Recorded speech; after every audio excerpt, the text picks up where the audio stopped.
13 there were. 10 we have hunted and put down, and 3 remain lost to time. Forever, some think. Hope. But scholars and the superstitious alike believe they remain, seeing fit to place the burden of all catastrophes of our time and past upon their shoulders. Such is fuel for our mission, given to the Shadow People from their Shadow Queen. The Naga had grown powerful, and with power grew corrupt, and they became betrayers of an entity and a cause greater than they, and so they remain. Yet their punishment was only half measure, as they tried to rip the power for themselves, not stripped of their power, but rather cursed to wander limitlessly, yet with limit, until eternity or death. Corruption was their ammunition, but reflected back upon them with our queen's rage. Their goals were only half complete, their aims semi-realized, and forever that would be their curse. And for all known time, their anger, our burden to bear.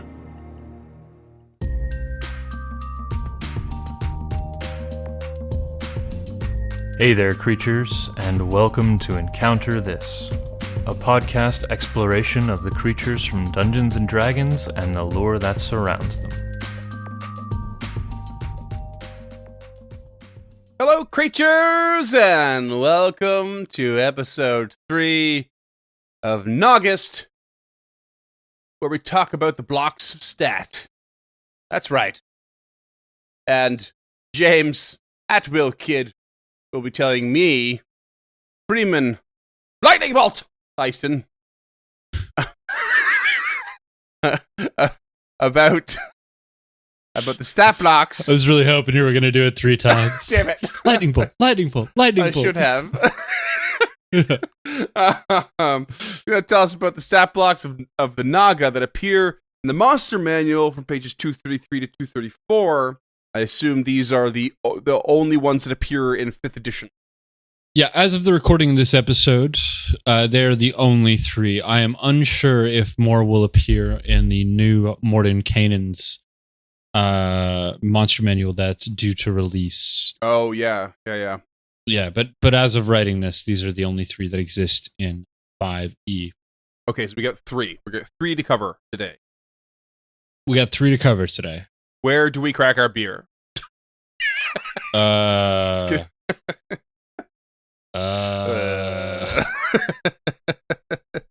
just follow your lead. Yeah, we'll figure it out where it comes. It's not like I don't have one open already. Let's be honest. Right. Okay, so we are going to start with the Spirit Naga. It is the last image in line that I sent you there. Okay. These are these dark and spiteful Naga, if you remember from our way back in our first episode. Way They constantly plotting violence against creatures that have slighted it. They devote their time to developing new spells and enslaving mortals, and they have a penchant for charming their foes. Uh-huh. And these were also the ones that were had crone or hag heads, right? They are witchy snakes. Anyway, but not so much in this artwork. No, none of the Nagas in 5e have humanoid heads. They have humanoid faces, which is a very specific difference between the previous editions and 5th edition. I guess I think we did say it before, like the human heads, but this is face versus head. It's very, very different. They're much more serpentine. Yes, and I think that's to separate them from the 1T, who are fucking all mix of serpentine creatures. Right. So yeah. And by face, it's it's just like the cheekbones and the nose and the eyes and like the jaw shape. It's all very humanoid, but everything else, every other aspect, is not. Yeah, and this is the first time we're seeing that, because if you remember back in 3rd edition, it looked like a corn snake with a terrifying scarecrow head. Yep. All right, tell me about the spirit. So they are a CR8. CR8. Starting off not great. What do you mean not great? Well, I just expected this magical being to be much higher. Oh than its man, CR. my expectations are so low in CR these days. I thought for sure it was gonna be like a fucking 2. Well, hold on to your butts, because Okay. we still have 2 more to do. Okay, Spirit Naga 8. I'm reasonably happy with that already. So let's Okay. let's go. All right. 15 natural AC, 75 HP. They are large, chaotic evil with a 40-foot land speed. Okay, so they sound like they're gonna go down real fast already. Yep. Despite the CR8, that's fun. Okay. Yeah, they are immune to poison as well as being poisoned and the charm condition. Dark vision 60 feet, and they speak Abyssal and Common. Abyssal. Okay. Yeah. I don't recall anything in the lore really leading towards that, but not that I'm against it. But, Nothing really. yeah, okay. Yeah, I think this is a new addition for 5e to flush the creature out a little bit more. Okay. So to address your going down fast complaint right off the bat, our first ability is Rejuvenation. So if it dies, it returns to life in 1d6 with all of its HP, and this can only be stopped by the Wish spell. Whoa. 1d6 what? Days? Days. Okay. It can only be stopped by the Wish spell. Yep. So it rejuvenates indefinitely unless wished Yep. not to. Wow. That's wild. Oh, man. We've never come across something like that before. Does that address your punk ass bitch complaint? I guess so. But I mean... to paraphrase you from 30 seconds ago. But also, I mean, like, it's not rejuvenating with more power. It's still going to be a CR8 creature. So, like, by the time it rejuvenates and the party has moved on, it's they're probably stronger by the time it comes back. So it doesn't really matter anymore, does it? So no, it doesn't. It just it specifically addresses the going down fast. Yeah, right. Yeah, complaint, because as a CR8, I did not expect them to have such low HP or AC. Right. either. Yeah. And then I saw this and I was like, oh, well, I guess I'll go fuck myself then. But you know what? My immediate reaction is that's a shitty balance. I think it's a shitty balance because you're basically telling us. I think it's amazing. No, because you're basically telling us the Spirit Naga should be a creature that returns and harries the party, but they're not going to consistently get stronger. They're going to consistently become more of a bitch, and more easily defeated every time, which is I don't find it fun long term. I don't think it's fun. I think it is interesting. Okay. And those are very different for me because as a dungeon master, you go into this temple, you find a Spirit Naga protecting its home, and you put that bitch down. And they're guardians, so they're probably closer to the entrance. You spend a couple of days in the temple, and on your way back out, head hung high, tensor's disc full of gold and shit, you have to fight that fucking Naga again on your way out. Oh, sure, it's fun in that moment. Yeah, I can see that. This isn't like the gift that keeps on giving. This is a one time M. Night Shyamalan kind of twist. Yeah. Okay. All right, you sold me on that at least that scenario. Yeah, that's pretty much the only scenario where I can see it not being just the days part is really tough. I think days make sense for a full rejuvenation like that, but like who's spending a possible 6 days in the same dungeon? Like that's a hell of a dungeon. And staying the same level, after 6 days. That's crazy. I mean, I'm sure you'd go up a level or two, but I also, fuck rolling for it. Like it rejuvenates when you walk back into the room. Like, yes, this is a James strategy at DMing, and honestly, a great strategy in my opinion.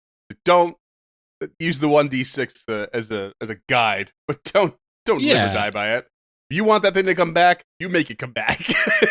Yeah, it's a counterbalance. At least right? give it a day, but like, yeah.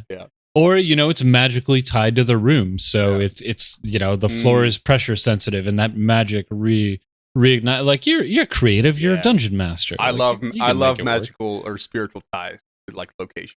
That's one of my favorites. Yeah, because you can It doesn't just have to be. It could be as small as a room or an item. It could be as large as an entire dungeon.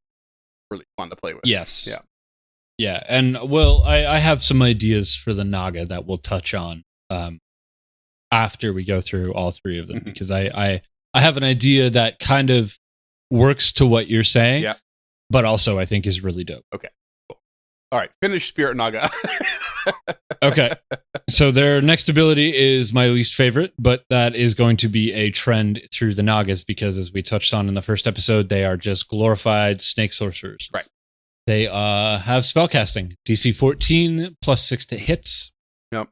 At will, we're looking at Mage Hand, Minor Illusion, Ray of Frost. First level, Charm Person, Sleep. Second, Detect Dots, Hold Person. Third level, Lightning Bolt, Lightning Bolt, Lightning Bolt. And Water Breathing. Okay. And then at fourth level, it gets kind of interesting because we have Blight and Dimension Door, two of my favorite spells in 5e. Yep. And then fifth level, 2 slots, Dominate Person. So twice per combat. That right there, that Dominate Person and Dimension Door, that's what gives it its that to me is the counterbalance to its low AC and HP. Yeah, so I don't know if you're familiar with Blight, but Blight is a con save or 8d8 necrotic, half on a success. Yeah. And it's like a 30-foot area, is that right? So it's like a Blight is a 30-foot area. So it's not a single target. It's that is. And if it is a plant creature or magical plant, it is made with disadvantage. And if it is a non-magical plant, it just dies. Wow. Awesome. Yeah. Yeah. Yep. Blight is an incredibly powerful 4th level necrotic spell. So, I mean, and it's got 3 spell slots. Reasonably 3 spell slots for that. That's crazy. Yeah. But also with Dimension Door. So it's basically gonna hold on to one as an escape tactic if it needs to, but still. Right. That's huge. But you can boost Blight to 5th level and make it 98. I mean, can you though? Do creature stat books work that way? Do they? Yeah. Oh, I don't know if they work that way, but that's how the Blight spell reads. And Wizards made the mistake of making creature spellcasting the same as PC spellcasting. So but you also specify these guys are sorcerers, so there might be a slight differentiation in there. But yeah, the auto what's the word? Heightening. I'm used to the auto heightening. Oh yeah, which is from Pathfinder 2e, the power lance. But right, but they're not mechanically sorcerers. Right. They're just akin to sorcerers. Okay, otherwise, they would have PC levels, and yeah, that is a whole Pathfinder bag of worms. Yeah, it sure is. Fuck that. Pathfinder first. Yeah. So they don't have PC levels; they just have PC abilities, right, which is spellcasting. Which means, as far as I'm concerned, Blight at 5th level, baby. That's extremely dangerous. Turns into 98. Yeah. Oh man. And half on a success. So awesome. They have 1 attack to follow that up because the Spirit Naga, as a witch, they're not melee creatures. They want to Dimension Door to get the fuck out of there. Drop a Lightning Bolt. Dimension Door. Drop a Blight. Dominate Person. Make them do the work for them. They're not melee focused creatures. Yeah. But they do have 1 melee attack, and it is a +7 to hit. They've got 10-foot reach, and it is 1d6 +4 piercing. Mm-hmm. However, because they have poisonous fangs, it is a DC 13 con save, which is probably a gimme at 8th level. Mm-hmm. Yeah, well, yeah. But they still inject you with poison, specifically 7d8 worth of poison, and half as much on a success. Damn. So even if you nail that con save, you are still taking 3.5 d8s of poison. So after they've pulled down most of the party with several castings of Blight, which, by the way, I just rolled 98 for fun, 47 damage to everyone. Right. If you're the last one standing, I could just imagine this Naga just like slithering up to you and just be like, now I'm going to eat you. And you're going to die. You're going to die from my poison. Opening volleys of lightning bolts while they're still in a line from a door. Mm-hmm. That's 8d6. Yep. Follow it up with a blight when they start to scatter. Dimension Door out of there. Dominate Person. Finish with a blight. Call it a day. It's messed up. Yeah, these creatures are danger zone. That is deadly. That's so deadly. So, like, yeah, it's going to go down pretty easily, but it's also going to come back up pretty easily. Mhm. And I like that idea of this creature that this isn't going to be a cakewalk. Mm-hmm. You think it is, but these are ambush predators. Right. So this is not going to be a cakewalk encounter. Right. And the fact that your PCs don't know that they're just going to have to do it again. Right. They're gonna be so pissed. Yeah. Okay. All right. I'm warming up to it. Yeah. Yeah. Yeah. And if you want to bring them back stronger, give them another 5th level spell slot.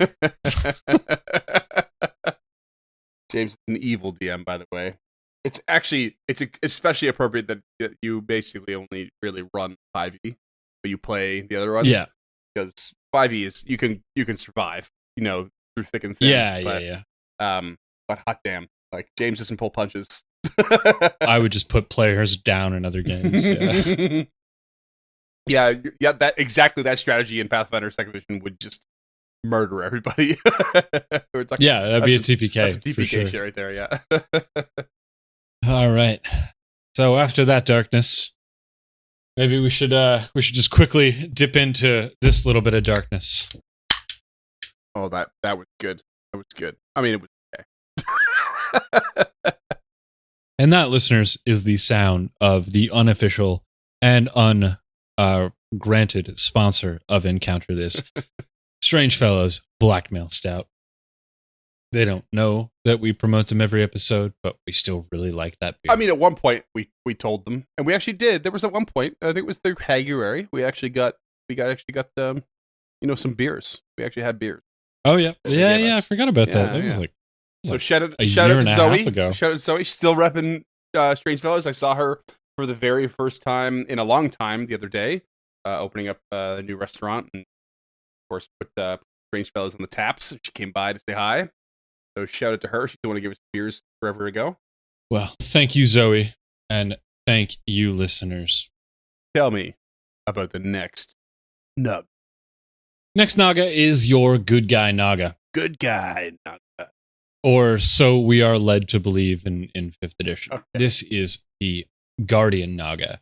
They are specifically described as wise and good, but if you remember in previous editions, they sometimes enslave races to worship them as a deity. They're prideful. They are. Like the epitome of lawful good, isn't it? Right. They protect sacred places from evil, and while doing so, they research spells and scheme dramatic plans to foil their enemies. They don't seek out violence, and they will warn before moving towards violence. These are passively inclined creatures, and they are real goofy looking in 5e. Oh, yeah? Yeah, that's the green one. He looks like he was feeling this. Oh, hello, Pen. Good to see you. I forgot my teeth today. He looks like he has no teeth. Guardian Naga, played by Terrence Stamp. I haven't made a visit to Ophodamus in a while. Yeah, he definitely forgot his dentures. He does although he does sort of look wizened. Yep. Yeah, definitely. Looks like a good story to tell. Sage And advice. I'm sure they do. Yeah. So these are a CR 10, 18 natural AC, and 127 HP. We can already see that they are more defensive focused than the Spirit Naga. Mm-hmm. They are large, lawful good, and have a 40-foot land speed. Called it. Lawful good. They're also immune to poison, being poisoned, and being charmed. Mm-hmm. They have Dark Vision 60, and they speak Celestial and Common. Those language choices are weirding me out now, because I just feel like, oh, it's just thematic. I'm like, are these creatures not related to each other? Why is the good one just speaking Celestial and the evil one just speaking Abyssal? That seems on the nose and very boring. Yeah, I'm not a fan, but it's honestly better than Naga, I guess. You know what would be even Or better, Yeti. though? Yeah. Damn it. I didn't even get it out. Listeners, that is a callback to episode 2 Yeti, where I get so angry. So angry. Back when we recorded in the same room on one mic. Oh, yeah, that's true. Yeah. One room, same mic. Before I Yeah, bought the my good own old mic, days. yeah. Yeah. Oh, God. The Guardian Nagas also have the same rejuvenation, 1d6 days with all of its HP, can only be stopped by the Wish spell. Yep. And their second ability is spellcasting with a DC 16 and a +8 to hit. At will, they are firing off Mending, Sacred Flame, and Thaumaturgy. Woo! If anybody has ever used any of those spells in a combat, hit us up on Twitter. Sacred Flame is painful. Yeah, it really is. One of those savor suck cantrips. It really is, yeah. First level, they have 4 slots, and they have Command and Shield of Faith. Both really solid first level spells. Mhm. No complaints there. Sure. Leaning into the defensive stuff yet again. Second level, they have 3 slots to cast Calm Emotions and Hold Person. Second level is apparently where they learn to diffuse the situation. And third level with 2 slots is Bestow Curse. And while this is the single most complicated spell I've ever tried to use in combat, it is also fucking awesome. It is a good one. Yeah. If you do not understand the mechanics of Pathfinder, First Edition, or D&D 3.5, stay away from this spell. It is just too complicated. So while the target is cursed, you choose 1 ability score, and they have disadvantage on all ability checks made with that. They also have disadvantage on attack rolls against you, and they can make a wisdom save at the start of their turn. If the target is cursed and you attack, your spells deal an extra 1d8 necrotic damage to them. So this is a really, really fantastic spell, except for that last line with this creature, because as we have talked about, the only spell in this list that deals damage is Sacred Flame, and that is a save or suck. So that is 2 saving throws they're going to need to make before this can take the extra 8 worth of damage. That being said, as a player, take Bestow Curse. Make your GM work for their lunch. Yep. I mean, it does say the extra damage is from attacks and spells. So this creature will still bite, take advantage of that necrotic. That's true, and that does lead us nicely into its first attack, because its spells cap out at 3rd level, and it can bite with a +8 to hit, 10-foot range, 1d8 plus 4 piercing damage, and a DC 15 con save, or 10d8 poison and half a success. 10d8's big.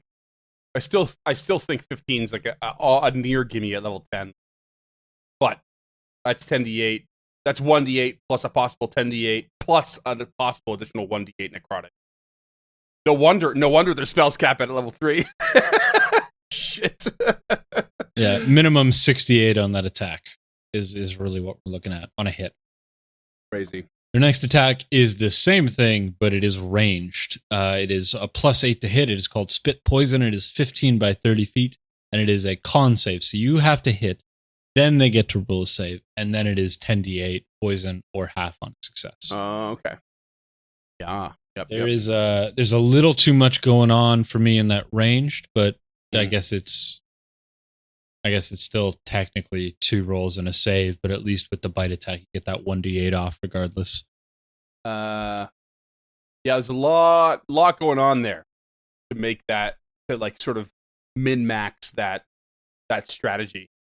But like for a defensive creature, it almost makes sense. Like they're focused on defense, but when they do go on the offensive, it's a bit complicated, but it packs a goddamn punch. That's, that's a possibility. Like I said, a possibility of essentially 12d8 plus 4 if they have Bestow Curse on and successfully bite and everyone fails, the target fails to save. Plus, there's a chance that target is not acting anymore because Bestow Curse. It could be a real vicious single target teardown. Yeah. This can be a vicious offensive creature, but like it says in the lore, it will act with warning before moving to violence. Mhm. So it has to get up close and personal to get that It does, bestow yeah. curse off. And its beefier AC and HP is not so beefier that it actually wants to be, front and center fighting fighter. But yeah, Not against the PCs. This is another creature like the unicorn or yeah, the Kieran, yeah, the Kieran that we've looked at that I think is an ally as opposed to an enemy, Mhm. because it's just going to be too much work for this thing to even maim the players, much less, give them a real challenge, for sure. especially at 10th level. Like a 10th level by barbarian with 2 attacks is going to do half of its HP in one round. Yeah, for sure. All right, tell me about how disappointing the Bone Naga is. And I say that because I really want it to be awesome, because it's a big skeletal Naga that I assume casts spells, but oh no, I'm scared. Okay. So, first and foremost, the Bone Naga, its lore Yeah. is my favorite of the Nagas. Okay. Sweet. Its 5e art is my favorite of the Nagas. Yep. And I think it's by far the most interesting of the Naga. I do love the art. It's still like the big millipede thing, but it's the head and stuff looks so cool. And it looks like it just looks appropriate. Looks so badass. Yeah, it's got the bifurcated jaw. It's got like these bone structures where its hood would be, like, and then it's just a spinal cord. Like it looks awesome. Looks like the cover of an Iron Maiden album. It really does. So, according to the 5e lore, in response to a long history of conflicts between the Yuan-ti and the Naga, the Yuan-ti created a ritual to halt the Naga's resurrection. So, in that period after it's been killed, they do something to it. Maybe they skin it. Maybe they pray to their dark lord, what have you. But this stops their resurrection, turning it into an undead slave of the Yuan-ti. Oh, I did not expect that. Yeah, or whoever created the ritual. So they are, as written, undead servitors. Oh, and they hate it. If you remember that from our first episode, Bone Nagas hate being enslaved, but they are servitors. Oh, so okay. So they are defeated Naga that have gone through a ritual before they can do. Yep, that resurrection was halted. That always prepares me for the oncoming disappointment that I'm sure is there. Because what I really want is a Naga that has purposefully gone under an undead transformation to become more powerful. That's what I want. It's not that. No, that would be like a lich Naga. Exactly. That's what I want. Yeah. This is not that. Damn it. Turn your hopes down to a 4 because that's what CR this is. So this Bone Naga is a CR4 and it is AC 15 natural, 58 HP. So honestly, for a CR4, not bad. The same AC as the CR8, so that is correct. They are large, lawful evil with a 30-foot land speed. They are immune to poison damage, as well as all the undead conditions: poison, paralyzed, exhausted, and charmed. They have dark vision 60 and the languages that they knew in life. The languages that they knew in life? So, common, yeah, abyssal, or celestial? Yeah, exactly. Oh, God. Yeah, and that's actually where I think this stat block gets interesting, is because there are 2 variations of it depending on if this was a guardian or a spirit Naga in life. Oh, really? Okay. Yeah. So the spellcasting ability modifiers are not great on either end. It is a DC of 12 or a +4 to hit. Okay. But the spell slots are very similar. So if we look at the Guardian Naga, at will is Mending, Sacred Flame, Thaumaturgy. First level with 4 slots is Command, Shield of Faith. Second level with 3 slots is Calm Emotion or Hold Person. And third level with 2 slots is Bestow Curse. Mm-hmm. So that's fucking damn near the entire Guardian Naga spell list. Yeah. Or that is the entire Guardian Naga spell list. Yep. The Spirit Naga is toned down a little bit. At will is Mage Hand, Minor Illusion, and Ray of Frost, which is a great addition. Right. Oh, it's the same. First level. Yeah, but still Yeah. way better than thaumaturgy. Oh, right. Yeah. Yeah. I mean, yeah. Yeah. At first level with 4 slots, they have Charm Person and Sleep. Also great spells. Second level with 3 thoughts, they have Detect Thoughts and Hold Person. Great, no complaints. And at third level with 2 slots, they have that Lightning Bolt that I love so much. Mm-hmm. So for a pared down version of these creatures, it's not such a pared down Guardian Naga. It is a relatively pared down Spirit Naga, Right. but it still retains like a real good grasp of that spell list. Right. Yeah. But how does it balance back? Its attacks aren't bad. It is 1 attack. It is a bite, +5 to hit, 10-foot reach, 2d6 plus 3 piercing, and 3d6 poison. Right off the bat, no save, no nothing. Just 5d6 done. Ooh, that's oof. You hit. Wow, that's 5d6 scary, like right out of the gate. No, Plus no save. 1d8 if you bestow curse. Right. Ooh, that's pretty harsh. CR4. Yeah, so of the Nagas, the Bone Naga is my favorite. I think the stat block at 4th level is about as good as it's going to get, even if it is, kind of disappointing as a 4th level creature. I'd love to see a 6th level Bone Naga, but for 4th level, this thing can fucking hold its own.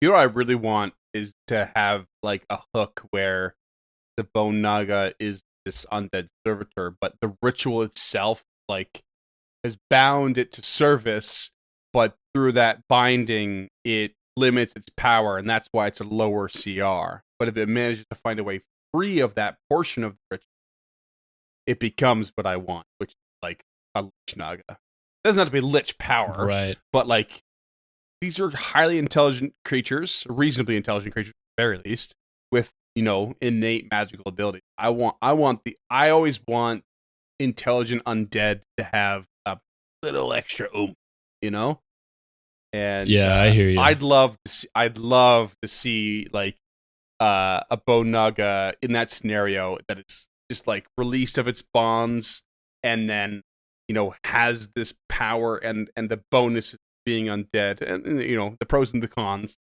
but also just like this expanded level of power and magic. I'd be so into that.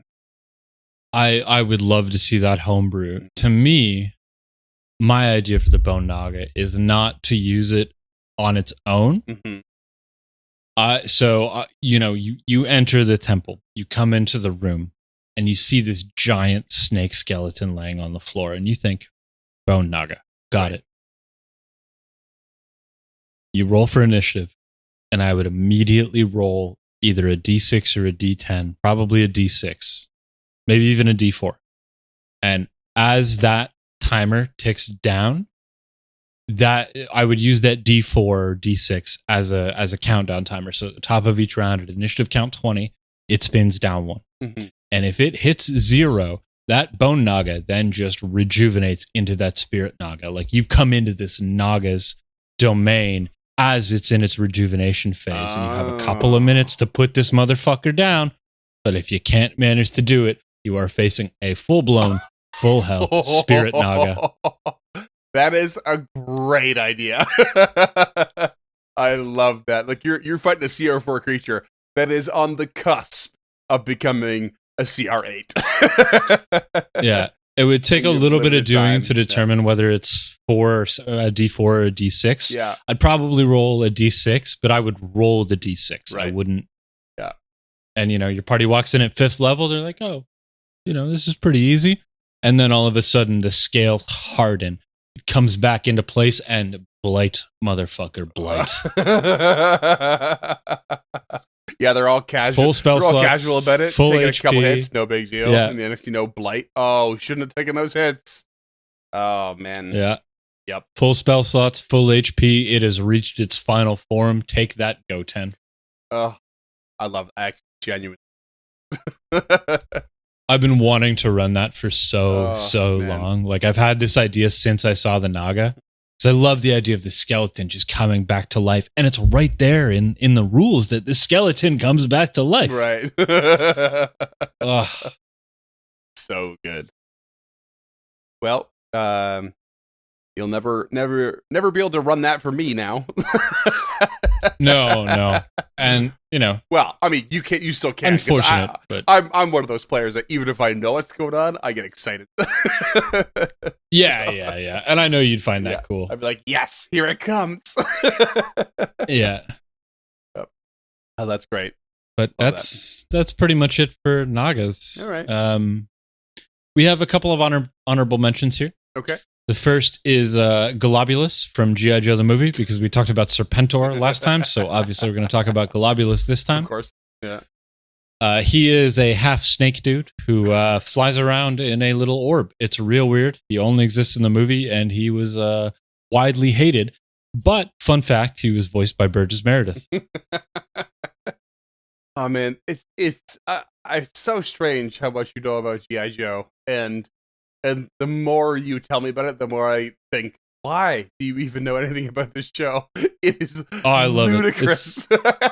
Yeah, it's my favorite. I love G.I. Joe. So ridiculous. Yeah, it really is. It really is. But it got me at the right time in my life to just wean its way in.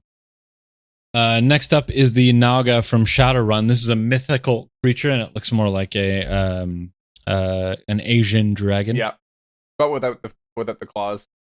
Right. Yeah, it's just kind of a big worm with a dragon head.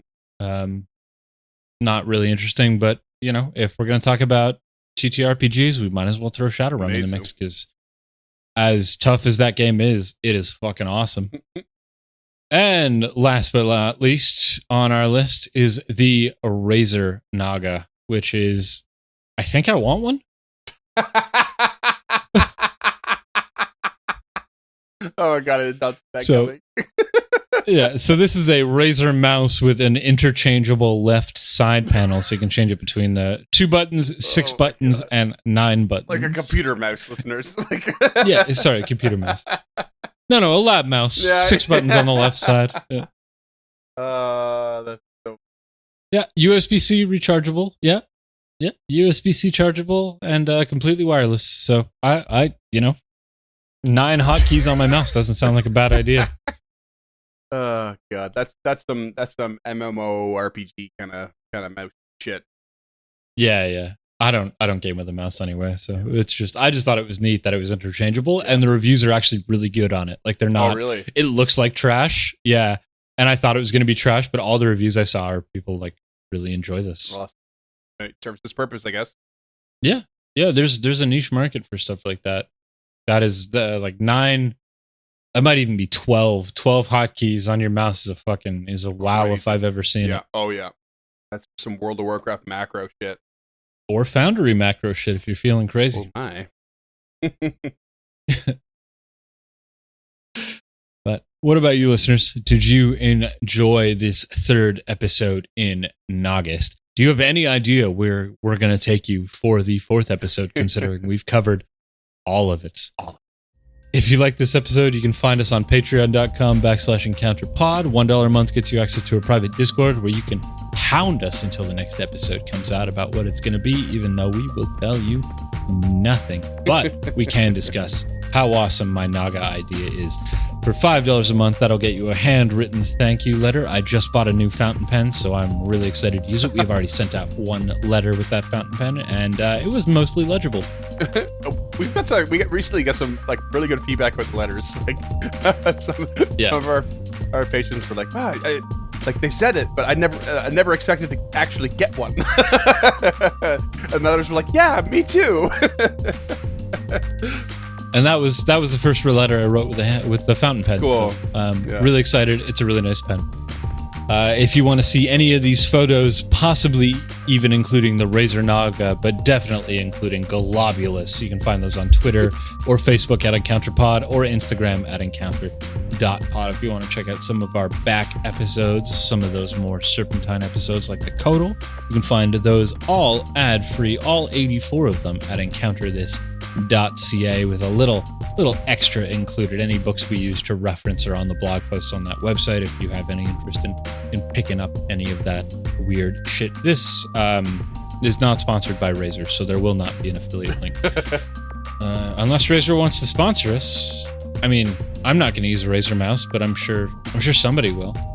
You can always do giveaways. Razer, we can do giveaways. Yeah. We call them Razer Days. I'll just rub one of your mice all over my face and pretend I've shaved. And if you like that pun or any of our other ones, you can rate and review us for free on your platform of choice, be it Spotify or Apple Podcasts. Positive reviews really, really help the show. Negative reviews really, really do not help the show. If you want to leave us a negative review, we would really appreciate it if you just spent that $1 on Patreon and told us to our face, as opposed to throwing it out there for free to the public. Yeah. Just email us. Tell us why you want to give us 1 star. We can tell you why you should fuck off. And we probably will do that latter one too, which is the craziest part. Sorry, was that too aggressive? Nah, you're good. I'm not gonna lie. I'm slightly drunk. Perfect. We got one more episode to record tonight, and it is his episode. So, best of luck, and we will. You'll be seeing us pop up in your feed again in 7 days for the stunning, the epic, the mysterious conclusion of Nagust. And you get one hint what it's gonna be, and it's not even in words. It is simply a noise, and it is.